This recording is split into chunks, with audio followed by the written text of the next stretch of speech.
नमस्कार मित्रों। अब ये हम पिछले कुछ वीडियोज में राजनीतिक भूगोल के विषय क्षेत्र में विशद रूप से हम लोग बात कर रहे थे। तो हमको ध्यान में आता है कि किस तरह से राजनीतिक भूगोल के विषय क्षेत्र का विकास हुआ, जिसमें भौतिक बातें, प्रजाति से संबंधित मानवीय बातें और उसके बाद में सीमाओं की बात हमने की। अब एक नया विषय जो क्योंकि आज जो विश्व की परिस्थिति है वो परिस्थिति इस तरह की है कि कोई भी राष्ट्र एकाकी रूप में नहीं रह सकता। वहाँ पर उसको किसी न किसी रूप में दूसरे राष्ट्र की आवश्यकता उसको होती है, अपने विकास की दृष्टि से ले लीजिए या और किसी भी दृष्टि से। तो अंतर्राष्ट्रीय समूहीकरण किस तरह का हो सकता है, उस विषय पर भी हमको यहाँ पर अध्ययन करना पड़ेगा। सारे विषयों के साथ साथ अगर राजनीतिक भूगोल को इस परसेप्शन से आप नहीं देखते तो भी आपके विषय की प्रासंगिकता खत्म होती है। इस परिदृश्य को आपको समझना पड़ेगा। अब शुरू हम इस रूप में करते हैं कि एक राज्य के रूप में अंतर्राष्ट्रीय आपकी जो छवि है, आपकी जो परसेप्शन है, वो दुनिया में आपका कैसा है, ये एक महत्वपूर्ण। और वर्तमान युग में जहाँ पर जिसको कह सकते हैं कि यातायात के संसाधनों का जो विकास हुआ है, उन यातायात के संसाधनों के विकास की परिभाषा इस रूप में दे सकते हैं कि संसार एक छोटा सा टुकड़ा होकर रह गया पृथ्वी। मतलब 2 घंटे 3 घंटे आप दुनिया के इस छोर से उस छोर तक जा सकते हैं। और इस संचार क्रांति ने तो और भी ज़्यादा जैसे विकास कर दिया। कहीं भी रहकर आप किसी भी वक्त किसी के भी बारे में कोई भी जानकारी प्राप्त कर सकते हैं। तो ये जो दुनिया छोटी हो गई है, जो शक्ल दुनिया की बदली, उस परिस्थिति में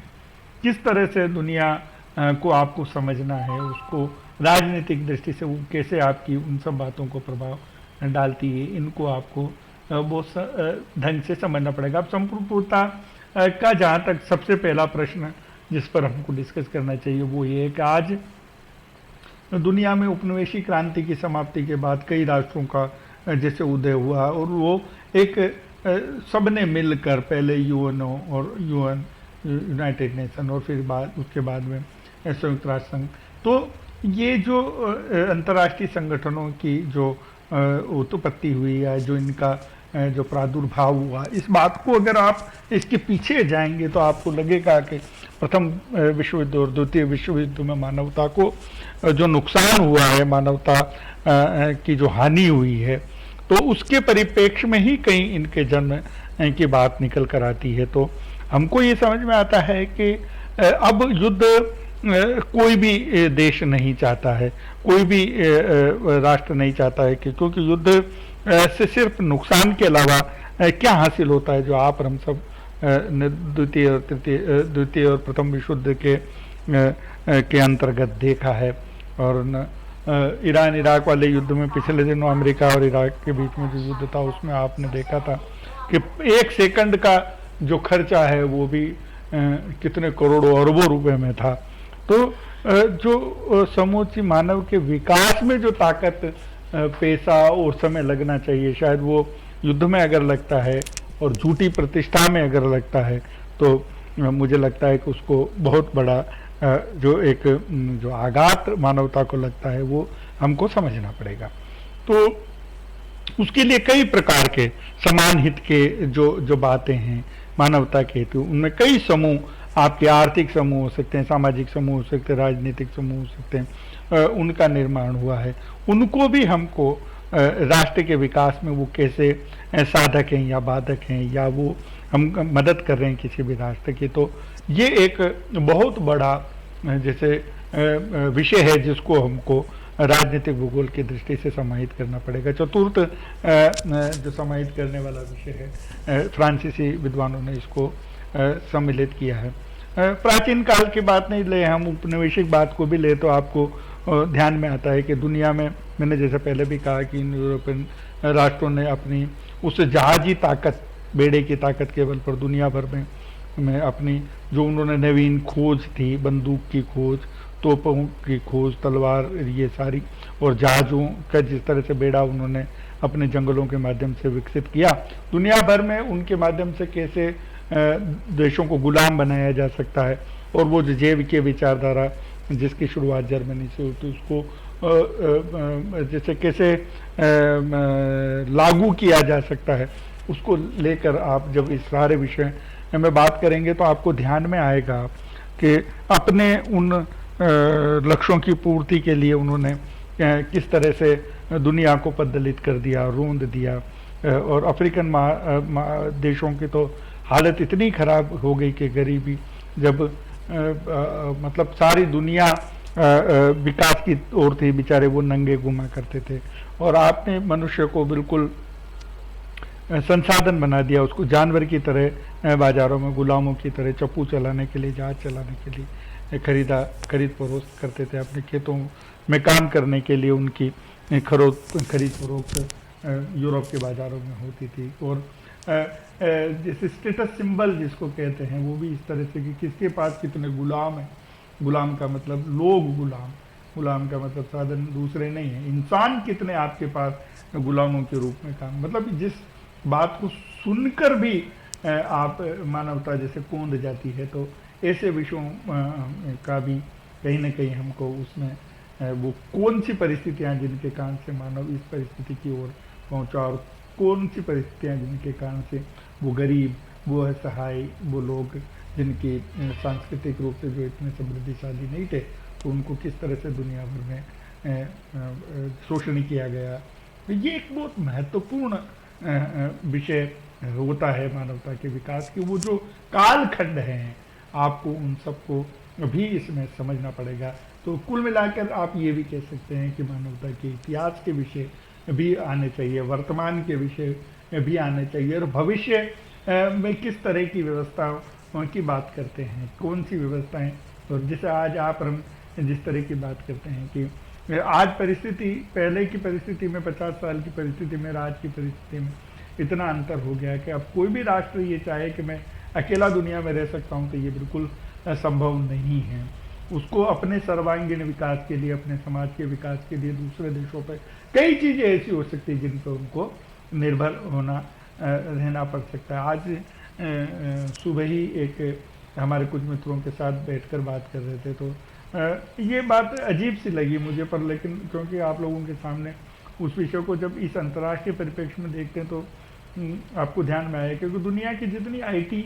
की जो कंपनियां हैं, उनका जो मुख्यालय, उनका जो अन्वेषण के केंद्र हैं, वो आपको जानकर ताज्जुब होगा वो भारत में है। क्योंकि भारत में दो चीज़ें बहुत आसानी से उपलब्ध है। जैसे आपको वेबसाइट डिजाइन ही करनी है, तो अमेरिका में रहकर वेबसाइट डिजाइनर से, कंप्यूटर के स्पेशलिस्ट से आप वो काम करते हैं, तो वो काम अमेरिका में जहाँ 1 रुपये में हो रहा, वो 100 रुपये खर्च होंगे अमेरिका में आप करेंगे। और वही काम भारत के में रहकर, भारतीय परिस्थिति में, भारतीय शहर में रहकर करते हैं, तो वो 1 रुपये में भी हो जाना, क्योंकि इस दृष्टि से भारत में महंगा कम पड़ता है संसाधनों की दृष्टि से। और दूसरी बात, ब्रेन जो है भारत का, वो भी आपको सस्ते में यहाँ पर उपलब्ध है। वही चीज़ का खर्चा जब आप अमेरिका में एक वेबसाइट को डिजाइन करने का करते, तो इससे कई मल्टीनेशनल कंपनियां हैं जिनके हेडक्वार्टर और कंप्यूटर से संबंधित नियंत्रण वो सारा यहाँ पर होता है, दूसरे सब काम वहाँ पर होते। तो ये जब आप इसको इस तरह से आधुनिक परिप्रेक्ष्य में देखेंगे और भविष्य की दृष्टि से देखेंगे, तो हमको नजर आता। अब सवाल ये है कि किसी भी सरकार को अपनी ताकत को पहचानना होगा। जो कमी अमेरिका की उस अधिक पैसा लगने की कमी है, उसको अगर भारत सरकार इस रूप में लेती है कि हम इसको कैसे ताकत बनाकर दुनिया में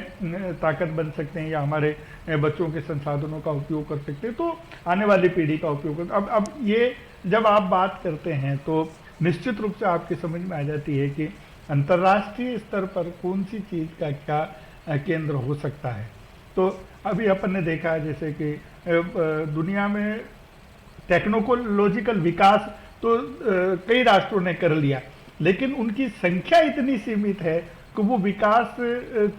को फैक्ट्रियां तो लगाते जा रहे हैं, पर उसको खपाएंगे कहाँ उस सामान को। तो वो सामान खपाने के लिए वो थर्ड वर्ल्ड, फोर्थ वर्ल्ड की तरफ देखते हैं, तो वहां पर उनको बाजार उपलब्ध है। तो अब